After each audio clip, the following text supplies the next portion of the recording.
केन्द्रापड़ा जिला पटामुंडई ब्लॉक अंतर्गत अलपुआ धानेश्वरी मंदिर प्रांगण में पवित्र होली मेलन अवसर में साई इन्फाटेक द्वारा नृत्य प्रतियोगिता अनुष्ठित कर मां धानेश्वरी सांस्कृतिक परिषद कुनि कुनि प्रतिभा मानक नहीं यह कार्यक्रम कर रंगर पर्व में यह नृत्य प्रतियोगिता कार्यक्रम मां धानेश्वरी पीठ को आहरी रंगीन कर प्रभु राधाकृष्ण बहु विमान आसी मां पीठरे पहुंचुवा समय भक्ति संगीत और भजन ताले तले प्रतिभा मानक नृत्य श्रद्धालु माने झूमी उठुते हजार हजार दर्शकों भिड़ देखा मिलता। यह कार्यक्रम में मुख्य अतिथि भाव 15 नंबर जोन जिला परिषद सदस्य प्रियदर्शिनी तराई, अलपुआ सरपंच पद्मिनी बेहरा, समिति सभ्य रामचंद्र सेठी, कल्पवट सत्य सेवा समिति निर्देशक देवाशीष धड़,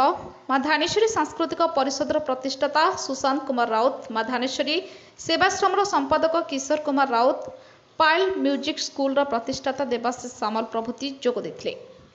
गगन महालिक सभापतित्व करिथिबा बेले